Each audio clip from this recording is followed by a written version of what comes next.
ان شاء الله النهارده باذن الله هنتعلم كده مع بعض حاجه حلوه وسريعه، وباذن الله تكون مكوناتها موجوده عندك. مش هقولك مكوناتها موجوده في كل بيت، بس ان شاء الله تكون مكوناتها موجوده عندك. واعرفك بنفسي، معاكي غدا صلاح، بحب الطبخ، وان شاء الله باذن الله نتعلم مع بعض حاجات كتيره في المطبخ وحاجات بسيطه باذن الله.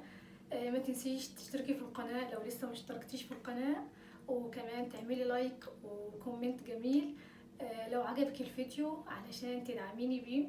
وكمان ما تنسيش تعملي مشاركة لو عجبتك الوصفة علشان اصحابك وحبايبك يجربوها. يلا بينا كده مع بعض نشوف النهاردة هنعمل ايه. اول حاجة هنقول بسم الله، وهنجهز البوتاجاز بتاعنا وهنحط الطاسة بتاعتنا.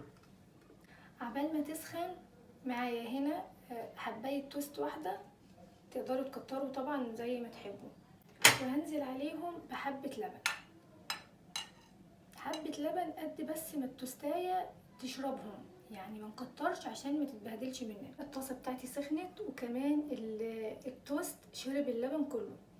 هننزل بقى في الطاسة بتاعتي مكعب ونص زبدة. لما الزبدة تسيح هنزل بقى بواحدة التوست اللي انا مجهزاها، وهنزل عليها برشة سكر، اي نوع سكر طبعا، كده كفايه.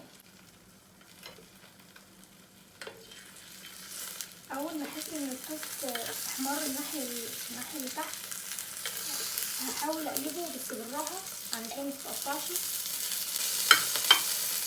هطبقها كده واقلبها بقى على الناحيه التانيه.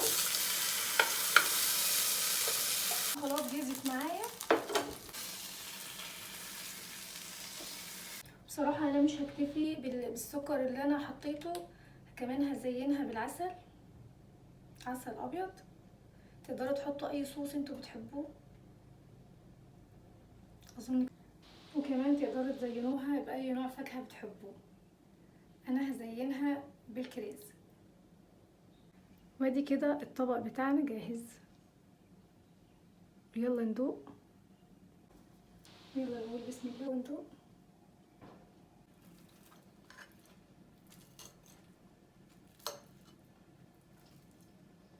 بسم الله، اللهم بارك.